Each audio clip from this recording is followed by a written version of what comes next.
Hey guys, today I'm going to be reviewing the Topo Phantom. The Phantom is Topo's first real delve into the maximalist shoe game. Kind of resembles a Hoka, but with the more Topo-shaped toe box. More anatomical, not quite foot-shaped per se, but definitely wider than a traditional running shoe. With this maximalist rendition, we have 30 millimeters of EVA in the back with 25 in the front for a 5 millimeter drop. This is Topo's first use of the zip foam. The shoe comes in at 0.2 ounces heavier than the Ultrafly. If you've worn the Ultrafly 2 before, if you've seen my other review, I did a review on this one. This is 0.2 ounces lighter than this shoe, so very negligible. Anywho, this shoe is does feel very light on your foot. Does have a very nice toe ramp, toe spring, so you definitely get some good push off. The cushion's really nice, really great shoe for downhill running. I've done a lot of bridge repeats with this and obviously lost a lot of elevation due to that. And yeah, this shoe performed very well. It is a little bit wider, I would say, than the Ultrafly. Again, if you're referencing the Ultrafly, if you've used that shoe before, if you can tell, it's a little bit wider.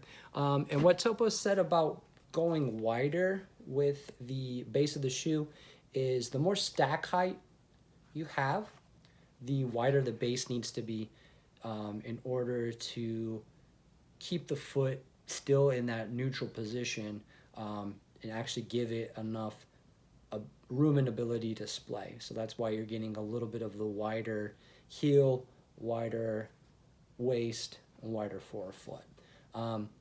Still pretty minimal here with the rubber. We're not getting as much rubber as we did on the Ultrafly. So if you're looking for durability, this is still a durable shoe. Has probably 250-ish miles on it and still just a little bit of wear here and here. It's really not that bad. Don't know that this is any more durable than the normal EVA that Topo uses, but yeah, it works pretty good. I've run these again on the bridges quite a bit, streets, gravel, and I just recently took them out for their not very technical trail run, but a decent trail. We ran over quite a few roots, rocks, and so forth. There is the addition, again, Topo has gone with Ortholite in a majority of their shoes now, so you are getting the addition of that, which is nice. You're getting a better quality liner or insole. One thing to point out that Topo doesn't really do in a lot of their shoes is have extra structure, and then this shoe actually has extra structure. So it has a TPU heel counter, so this is a hard plastic, but what they did to mitigate it cutting into your Achilles or heel is they did put a nice amount of foam back here. If you're not big on the foam heel collar or tongue, then I don't really know what to tell you, but it definitely has a nice feel around the ankle. It kind of sits on there. As with most of my Topos, I don't get heel slippage, but I don't know what type of material they're using. I'm getting a little bit of wear here, as you can see. Again, but with 250 miles, that's really not that bad. We do have some new material going on up here. I'm really glad Topo's starting to kind of dig more again into the newer materials, or at least a little bit more expensive materials, and not just going with the straight mesh on everything and the really thick mesh. So this shoe does breathe a lot better. I've had it for a couple months, so I did run with it in the warmer weather, and even though it does breathe, it's still a warm shoe, just as it is in the summer. So I did soak the shoes through quite a few times, but it still performs well. I can't say, maybe the super wet environment around here in Virginia and the humidity caused some of this, just because I was saturated most of the time this summer. Most miles I've put on this shoe in one run have been 28.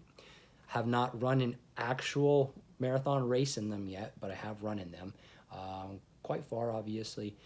And I am planning on purchasing the other colorway, and I'll be using this shoe for a treadmill 100 miler that I have coming up, as well as a 100-mile road race in March. And I'm planning currently right now to switch between the two. Anyway, yeah, check that review out if you want to hear about the Ultraflies.